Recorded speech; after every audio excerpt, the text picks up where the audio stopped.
India has always been closely associated with religion. But how can a country made up of so many different faiths survive in an age of religious fundamentalism?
Delhi is one of the most ancient cities in the world, a graveyard of dynasties.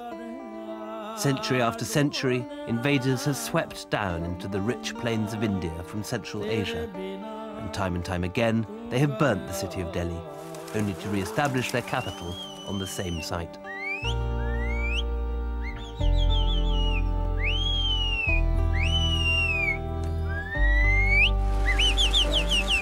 One reason for the city's strange longevity, so its people believe, is that Delhi is a city of jinns. When the world was new and God made mankind from clay, it is said that he made another race like us in all things, but fashioned from fire. The jinns were spirits, invisible to the naked eye. However often their city might be consigned to the flames, the jinns loved Delhi and could never bear to see it ruined or deserted. Under their influence, the city has been continually reincarnated.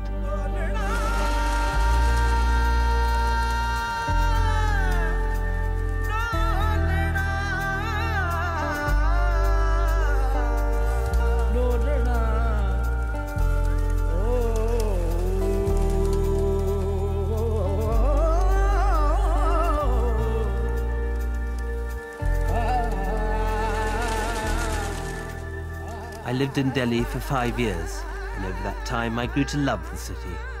Now I've come back to go in search of her roots, to try to seek out, so to speak, Delhi's guardian jinns. But to this day, every house, every street corner is still haunted by them. You cannot see them, but if you concentrate, you might be able to feel them, to hear their whisperings, or even to sense their warm breath in your face.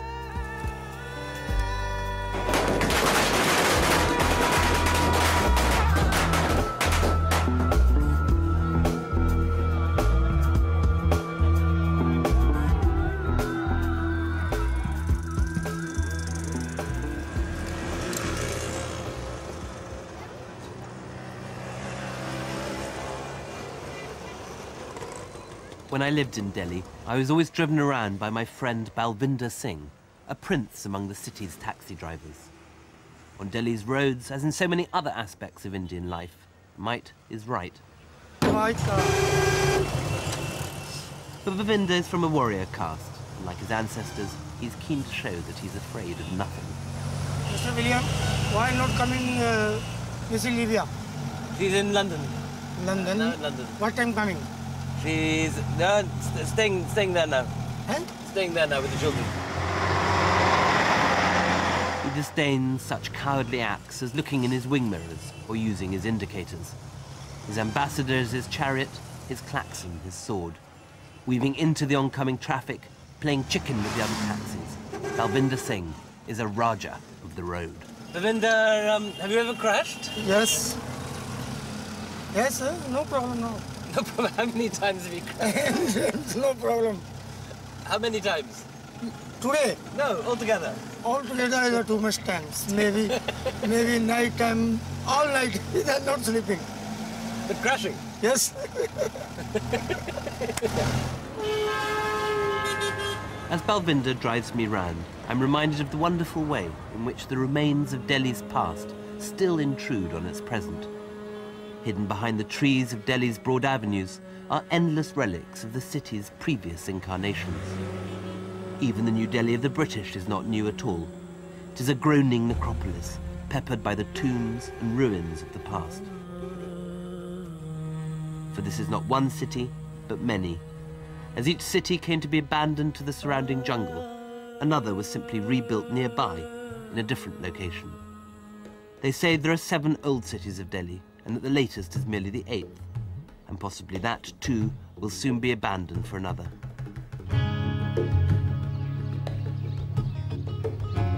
But it is the city's past as the capital of a series of Muslim empires that particularly haunts every aspect of life here.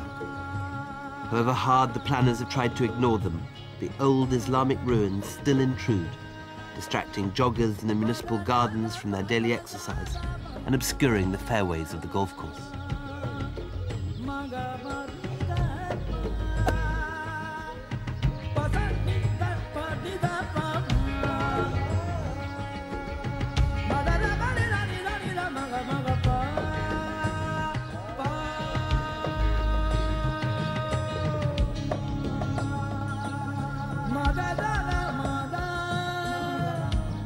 At the heart of the history of this city, a theme which runs through 1,000 years of invasions and rebuildings, lies the story of the confrontation of 2 great religions, Hinduism and Islam.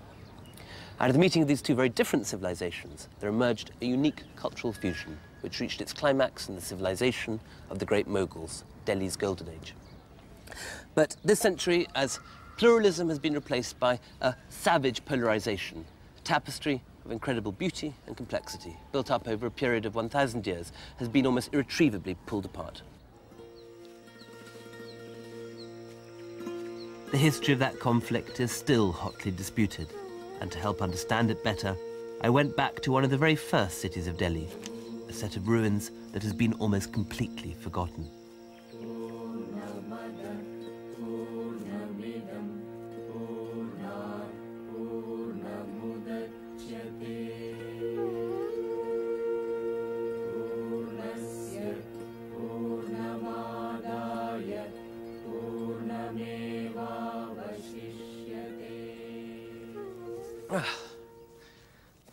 So, this is where it all began. On these walls, the walls of the fortress of Lal Kot, the first act in the Hindu-Muslim conflict was played out, a conflict which, of course, is still going on to the present day. In 1192, an army of Muslim Turks from what is now southern Afghanistan lined up on that ridge over there. The previous year, they'd been beaten back with heavy casualties, but came back for a second attempt with a much, much larger army. The walls were breached, Delhi's Hindu Raja was beheaded, and his fortress was burnt to the ground. It remains in ruins with just camel thorn, goat herds, and peacocks today. The Hindus may have thought that this was just a stray Muslim raiding party from Central Asia, but it was in fact the beginning of a process that was to last for centuries.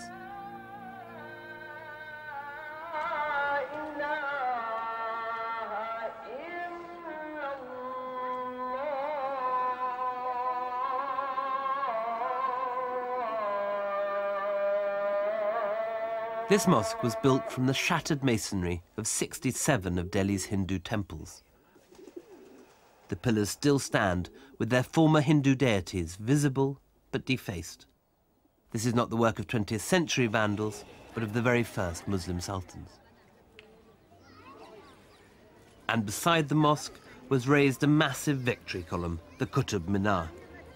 Ostensibly it was a minaret for the call to prayer, but given that not even the most voluble and enthusiastic imam would have been heard from the top, it was clearly as much a triumphant statement that Islamic rule had come to India to stay. For all that these events took place 1,000 years ago, and the Qutb is now one of India's favourite tourist attractions, this early Muslim attitude has left a lasting legacy of trauma and resentment. So much so that in the folk memory of Hindus, the subsequent years of fruitful coexistence are often completely forgotten.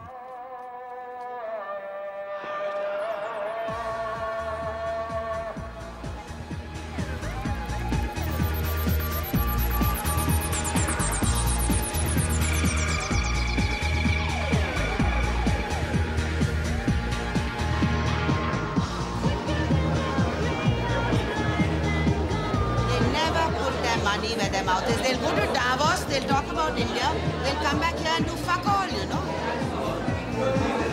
My first night back, I'm invited to a party. All the usual suspects are there. Journos, publishers, ad men and fashion designers. Yes, and thank you very much.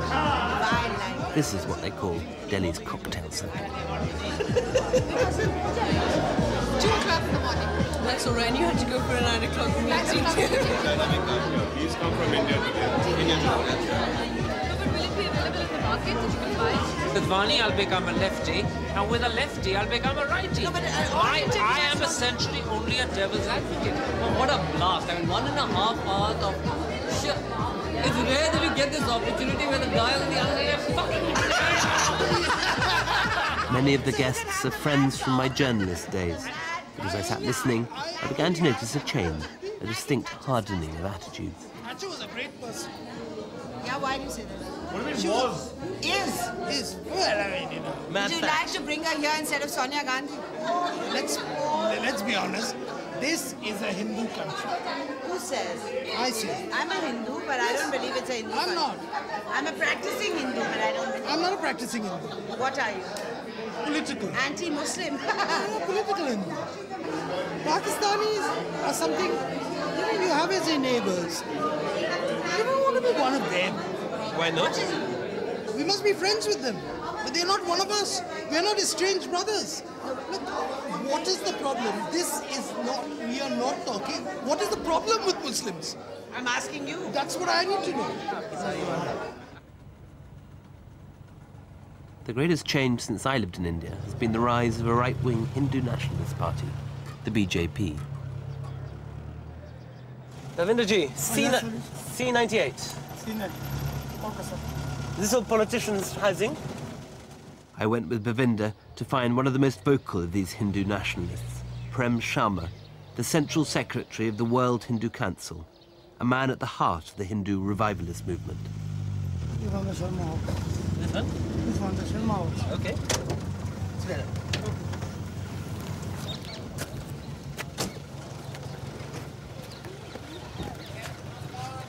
Let's go. Please, Mr. come along. Sharma. Thank you for giving us time. No, yes, no problem. How are you? All fine? Thank you. No problem? Nice to meet Okay, you. please, come along. Where should we go? Yes, come along. She is my wife, Hello. Mrs. Krishna Sharma. Namaskar. Yes. Nice to meet you. Yes. TK. Welcome, TK. She is my wife, Krishna Sharma. Yes. Very good. Thank you. Very good. Please sit down somewhere. Please sit down.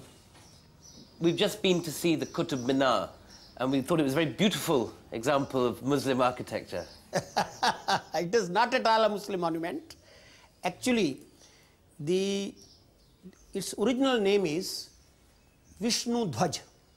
It has been destroyed by Islamic persons. You must have seen the entire area was surrounded by Hindu temples. But it's built in an entirely Islamic style. No. Qutb Minar. Oh, during Islamic period, they wanted that Hindus should feel covered.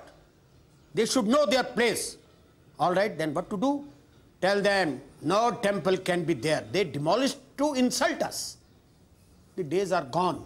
But in the this is ancient history. In the modern period, you can't go around destroying mosques and knocking down the monuments of other religions. We cannot forget our forefathers.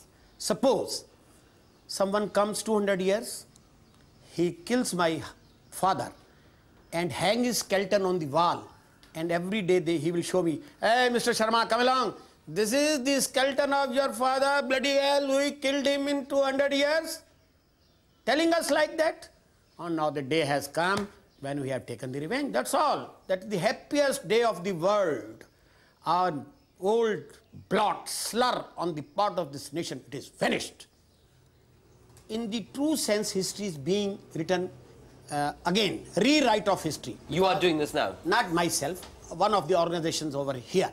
So they have started to bring the facts before the entire world, because actually we were under the reign of Islam for 700 years. They were writing about themselves. Then again we were under 150 years under the British.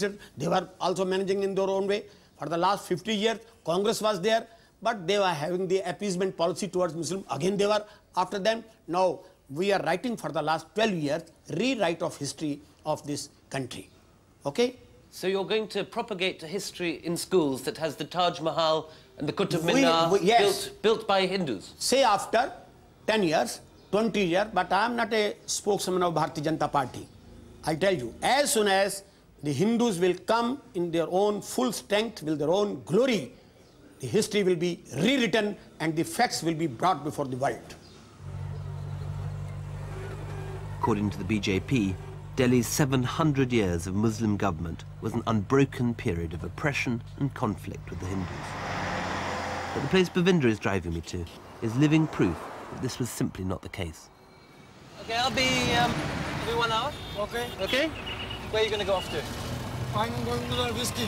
Whiskey bag? Oh, drinking whiskey. Okay. You come back in 1 hour. Okay.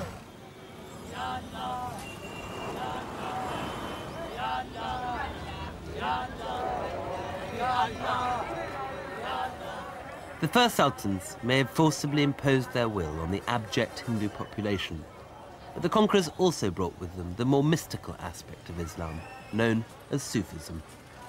Sufism has always been deeply imbued with the ideals of tolerance and acceptance, and so found a natural home in India, which has always been known for precisely those qualities. The chaat? No. Biryani? I'm heading for one of my favourite places in Delhi, the tomb of Nizamuddin, a 13th century Sufi mystic who withdrew from the world and preached a simple message of love and compassion. His remarkable shrine lies hidden away down an ever-narrowing vortex of lanes and alleyways in the very heart of Delhi. Overhead are the kabutabas, the pigeon flies, calling their birds with the same cries they have used for 1,000 years.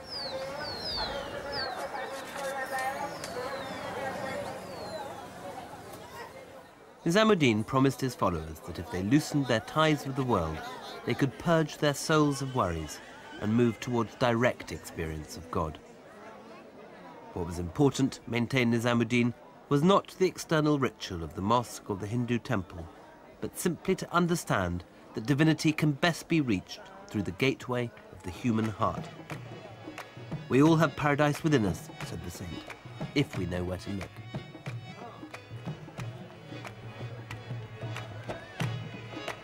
In this way, the Sufis succeeded for the first time in bringing together Muslim and Hindu in a new movement which spanned the gulf separating the two very different religions. One ordered and austere, the other profoundly fluid and colourful.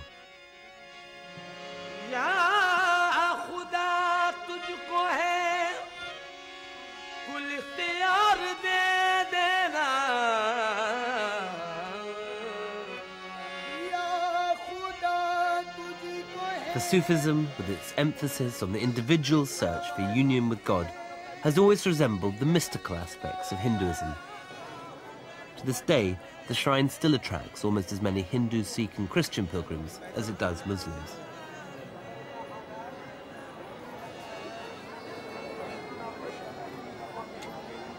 It was an approach that would be far more long-lasting and productive than the bigotry of the very first sultans.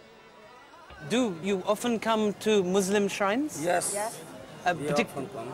To particularly Sufi dargahs? Yes. Why? For what reason? For better health, better prosperous, and better life. Better life, yeah? We have. Do the Muslims like you coming to a Muslim shrine when you are Hindu? Is that a problem? No problem. No problem. No problem. We never have a problem with these dargahs. We often goes to the different dargahs and we never face any problem. So when you hear politicians saying that Hindu and Muslim are not brothers, does that make you angry? It is totally wrong. We don't have any problem from Muslims, and Muslims also have no problem with Hindus. And do you think that the dargahs and Sufism helps the people come together? Yes. We believe in God only. God is one only in the whole world.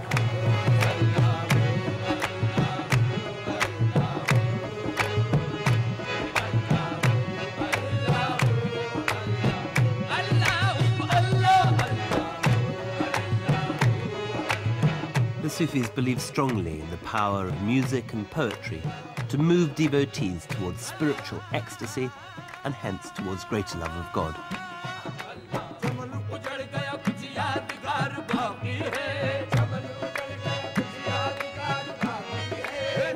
Here in the shrine's courtyard, the poet Amir Khusro created this, the Qawwali, the mesmerizing and profoundly mystical love song of the Indian Sufi.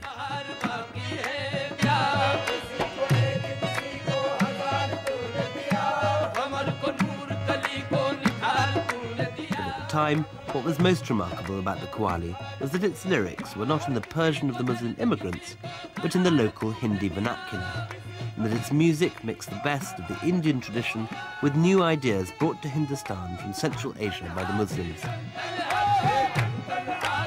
This was the beginning of something altogether new.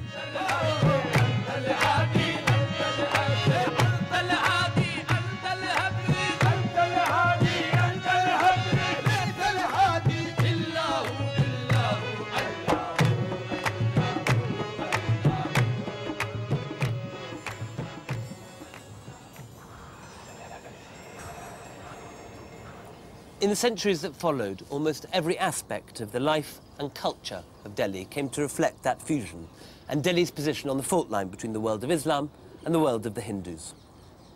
Most remarkably of all, the architecture of Delhi came to reconcile the indigenous style of the Hindus with the arch and dome of Islam to produce a style more lovely and original than either. This is the tomb of Humayun, one of the early Mughal emperors. The Mughals were the last and greatest of the Muslim invaders to sweep down from Central Asia, and with them came Delhi's Golden Age.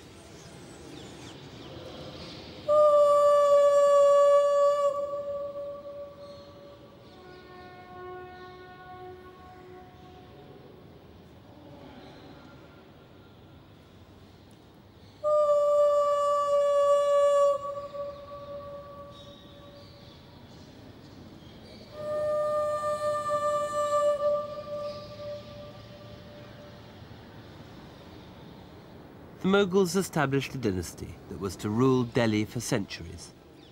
As they became more secure in their power, their love of fine architecture and intricate design could blossom in the Indian climate. The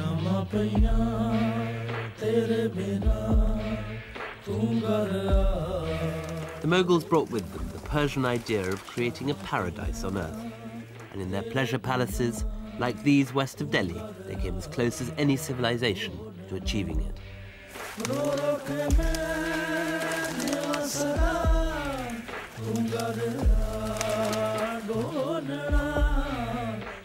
In an atmosphere of peace and tolerance, Sufism could flourish.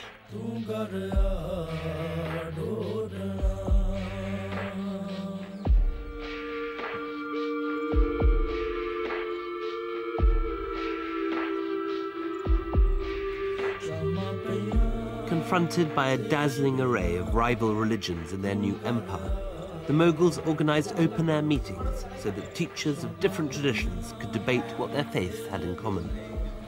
Following these symposia, many Sufis came to regard the Hindu scriptures as divinely inspired.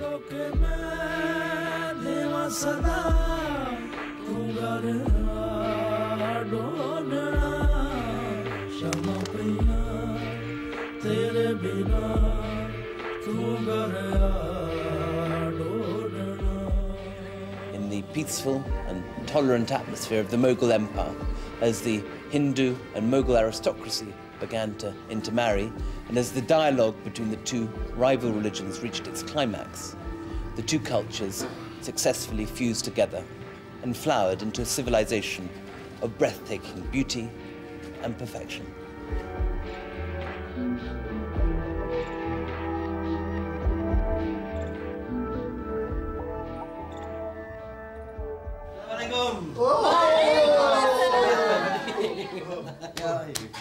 My God, look at this, 5 years on. He was 16 when I last saw you fighting. Have a seat. Please, Doctor, sit back here. Please, sit here. Right here. Right here. Where's the How are you, Doctor? Oh, really, I'm very happy. You get a good surprise. Where do you come? 4 days ago? Yeah. I went to see a family who, for me, represent all that is best about Old Delhi's culture.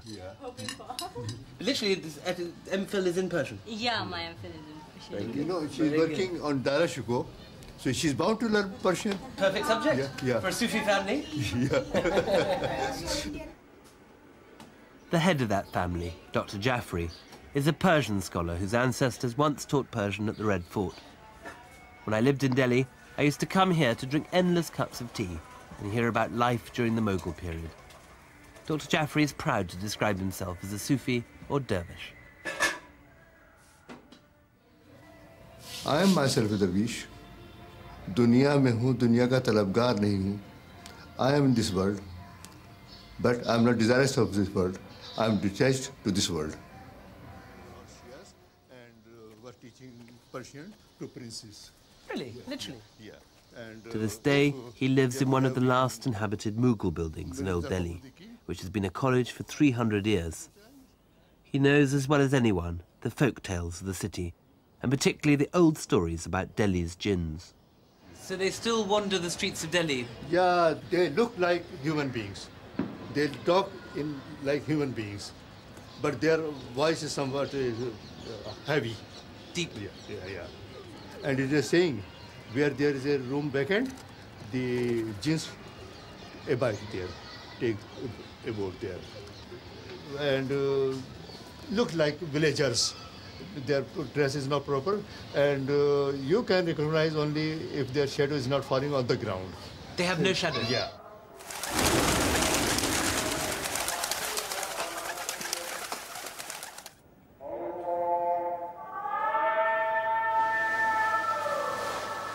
Near Dr. Jaffrey's college is the Jama Masjid or Friday Mosque, the symbol of the Islamic presence in the city, from where the call to prayer has rung out over Delhi for hundreds of years, although the acoustic feedback is a comparatively recent addition.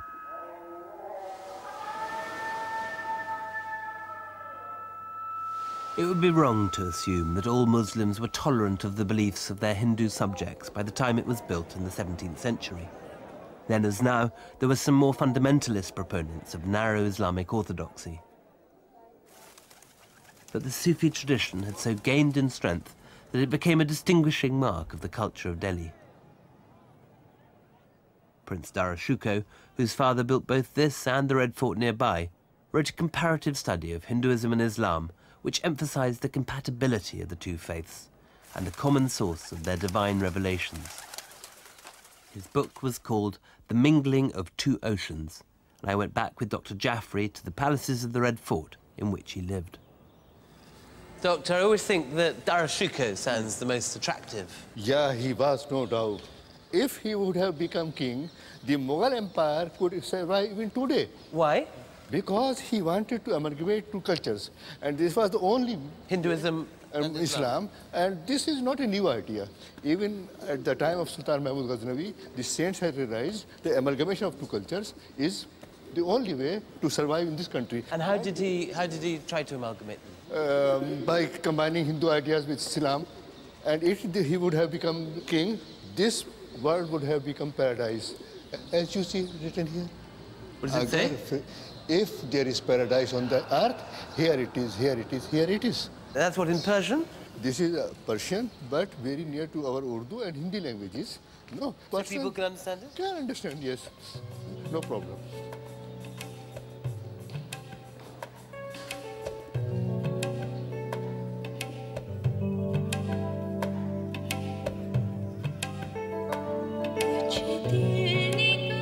I spent all day wandering around the Red Fort on my own. If this was once paradise, it no longer is. The fountains, which once carried water and rose petals through the palace buildings, are empty, and the gardens are bare. It's now a melancholy place. The emperor would have greeted his subjects each morning from this ornamental balcony. Now the waterways he would have gazed out on have been filled in with a slum, and a motorway thunders past.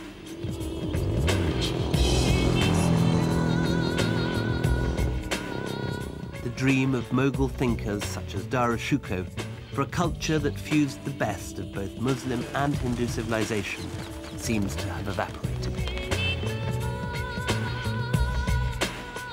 The Mughals brought images of flowers from their beloved Kashmir and carved them intricately into white marble. These have survived.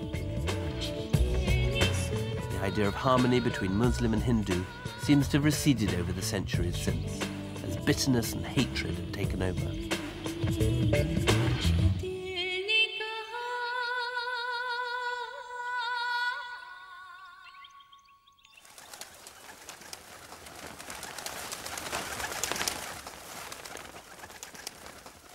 By the 19th century, the Mughal Empire had collapsed, and the Delhi they had built, the sixth city, had in its turn grown poor and decayed. But right up to the coming of the British, the last of India's invaders, Hindus and Muslims continued to live side by side. I love the old city of the Mughals, with its winding alleys and crumbling traditions, but it's impossible to walk in its streets without being overcome with sadness at the city's decline. The same old walls that now form rickety shops and warehouses once supported sprawling courtyard houses known as havelis. You can see it for yourself. The slum was once a city of palaces. Then you shouldn't drink and drive. You have finished. Too much drinking, too much fucking. No. Govinda drove me around the old city, only slightly worse for wear after what had clearly been a lively night on the town. He wanted to take me to a partridge fight in one of the obscure back streets behind the great mosque.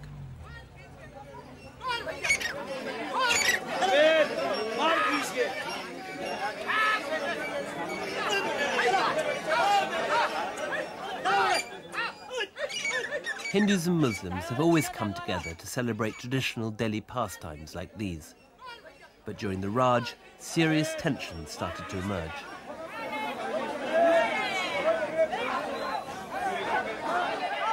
In 1883, the city witnessed its first ever communal riot as Hindus and Muslims attacked each other in the streets.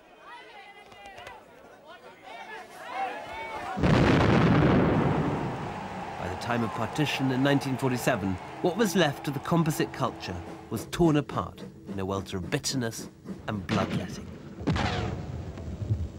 Over 1 million people lost their lives and 12 million became refugees. Delhi became the capital of a new Hindu-dominated India as flames rose across the skyline of the old city.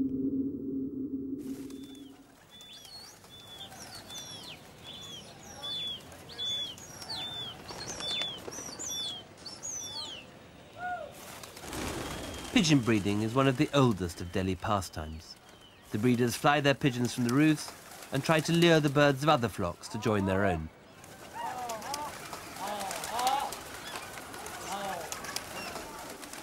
I talked to one breeder, Raizuddin, who remembered the days of partition, when many of the old Muslim inhabitants left for the new state of Pakistan.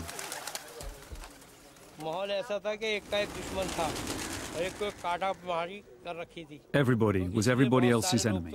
There was a lot of violence, and people left due to the murder and the mayhem. The Muslims started to keep to their own areas, and the Hindus began to do the same. Anyone who crossed out of their own area used to be killed or beaten up and robbed. It was very disturbing, so many people went away to Pakistan. What happened to the pigeons? During the fighting, a lot of houses were set on fire. We only realized how many because the pigeons which I'd raised and sold came back here as their own houses had been burnt. They were very distressed when they flew back. Many had burnt legs and burnt wings.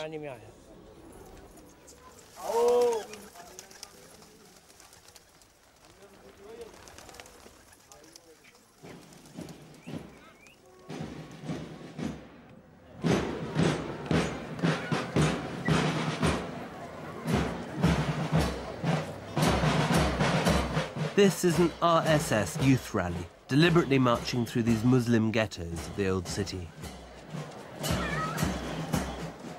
The RSS is the organisation that has spearheaded Hindu nationalism since partition, and many in the BJP, including its leader, have been drawn from its ranks. It's easy to laugh at them as they drill in their Boy Scout shorts and bamboo swagger sticks, but their founding philosophy is anything but comical. For the RSS took direct inspiration from the fascist movements of Europe when considering how to deal with India's Muslims. Your RSS guru wrote, I think, in We, or Our Nationhood Defined, he said that he admired the German Aryans for wiping out their Semitic race, and said that Indian Hindus should do the same to the Semitic race here, the Muslims. I read this. Yes, I tell you. Hitler was doing all right because, what I have read, the blood of Germans were sucked by these Jews at that time. But do you feel the same thing should happen to the Indian Muslims? No, it should not happen. It will not happen. The day they realize they are within this country, they love this country, they feel it as a motherland, fatherland, a sacred land, nothing will happen. I don't think they will come. But if they don't do that, what will you say to them? What? If they don't recognize it as their motherland? No, we'll teach them. They will be all right. In 1992, Hindu nationalists like Mr. Sharma, seen here on the right, campaigned for the forcible demolition of the mosque at Ayodhya. They claimed that the Mughal Emperor Babur had deliberately built the mosque over the birthplace of the Hindu god Ram. Riots quickly spread across India, and I'd heard that some of the worst violence in Delhi took place in a district called Seelampur. The Seelampur was very bad trouble in 1992? Yes. Many killed? Some, not many. By Shiv Sena? Shiv Sena and other people and RSS. I decided to try to find some of the people at the receiving end of the violence, a small pocket of Muslims in a largely Hindu community. भैया Subhash park कहाँ पड़ेगा जनता colony?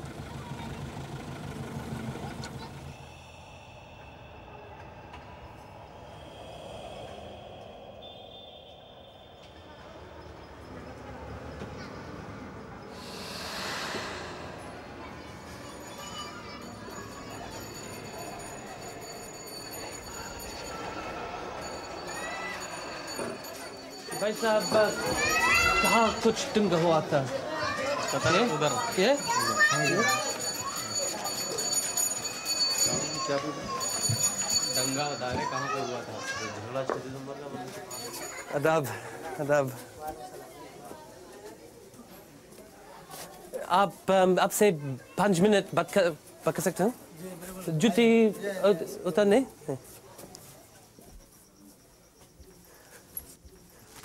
What happened here after the destruction of the mosque in Ayodhya?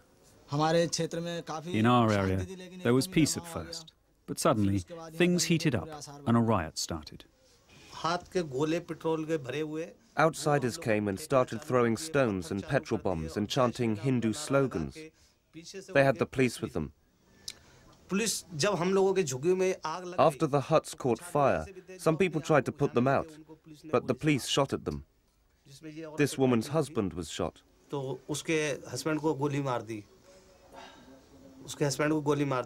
We tried to resist them.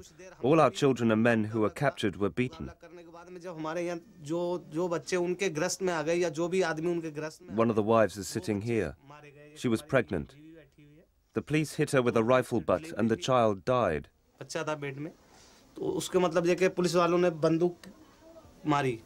Are you worried about the future?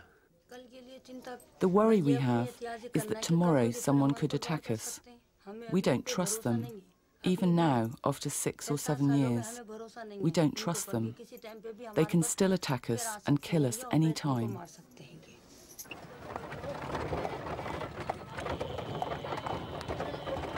It's in ordinary neighbourhoods like these that the battle for the heart of India will be fought out. Living side by side with over 800 million Hindus are 100 million Muslims. The prospect of extended violent conflict between them hardly bears thinking about.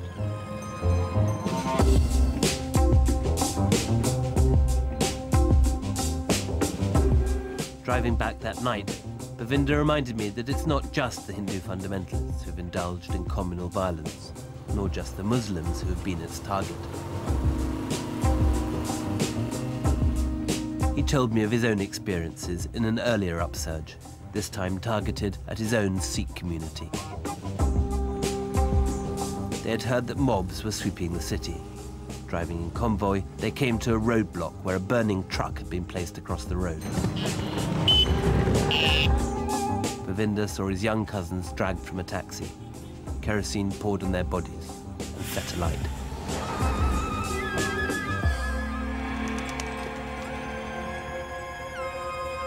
It was, he said, an image that still rose before him in his nightmares.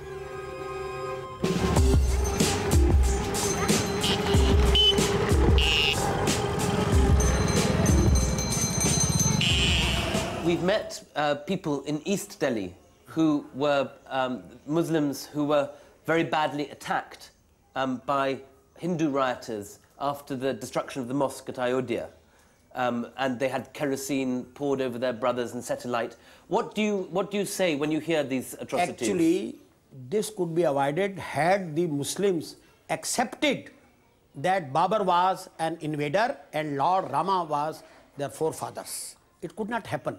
Basic things, they all take the invaders as their forefathers, whereas they are born here, they are our flesh and... But you cannot justify murdering people, pouring kerosene over them because they happen to hold a view. There is nothing. It has happened on both sides. While there is a, you see, fight, it goes on this and that side.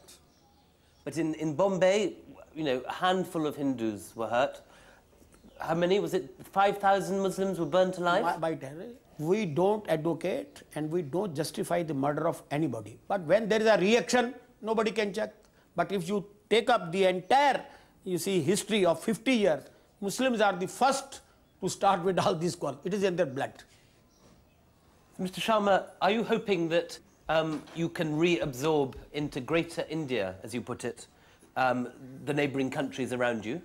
I tell you, when we say undivided, Akhand Hindustan, means I believe all those 62 districts which are with Pakistan or with Bangladesh, they are ours. If the wall of Berlin can go, why not this, our own motherland can be united again? There are only two ways in this world. First thing is prayer. If it does not, the prayer does not work, then come along. The way you have taken that land from us, the same way it will be taken back. That's all. By force? Yes. Whatsoever the means. It may be any means. Nuclear weapons? It may be any means on this earth. So because I believe that is my motherland. It has been snatched from our hands. That must come back. That must come back. That is Akhanda Bharat. So you wipe out Pakistan? What? So because they have also wiped out us. It's a time. It's a time. It's a time. They should also realize that they belong to one culture. And if you have to wipe every last Pakistani out? Come what may, they have also tried to wipe us out in the same way, tit for tat. So just kill them all? Whatsoever were the reasons. But we want our country back, all the land back, 62 districts back, and our tricolor will fly up to Peshawar.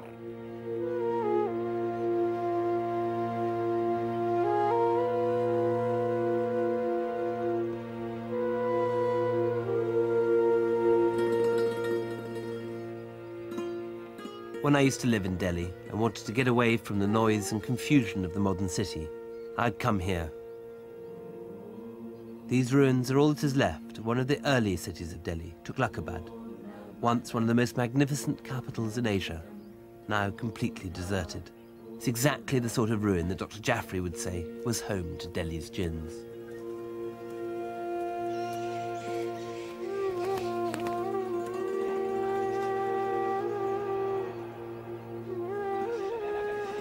From these massive walls, a tiny Muslim elite tyrannized a largely Hindu population.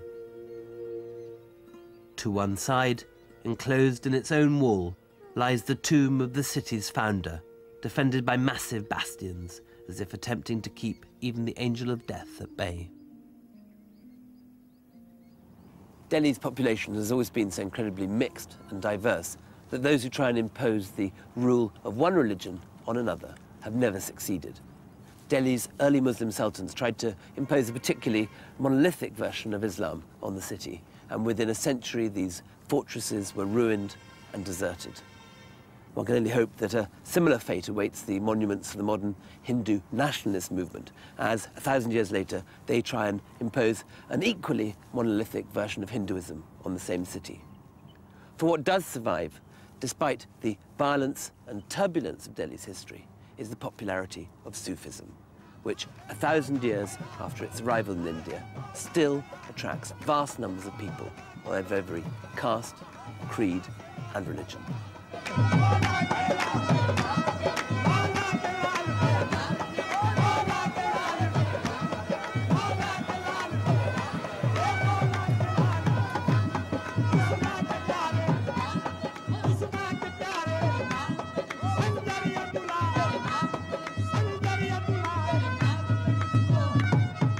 After all I've seen of bigotry and growing communal distrust over the last few weeks, the intermixing of religious traditions at this shrine is all the more remarkable.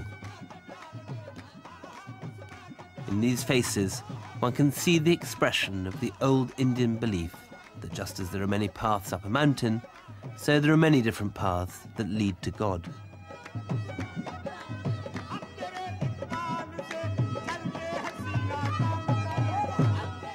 The Sufi ethic, with its rejection of external ritual and its emphasis on the individual's internal journey towards the divine, still provides a glimmer of light in what one can only feel to be a fast darkening sky.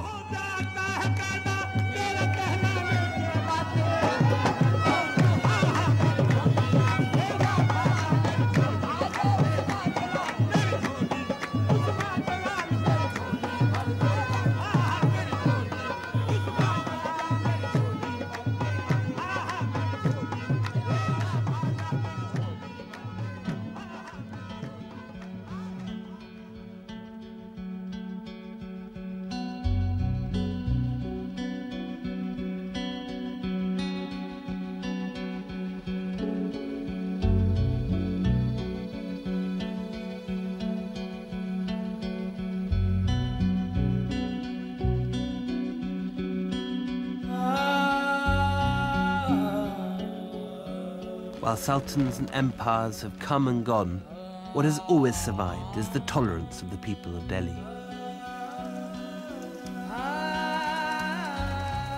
Under the influence of its jinns, Delhi has always risen again, however violent and self-destructive its rulers. For while it is always easy to be apocalyptic about India, the country has a surprising capacity to prove its doomsayers wrong.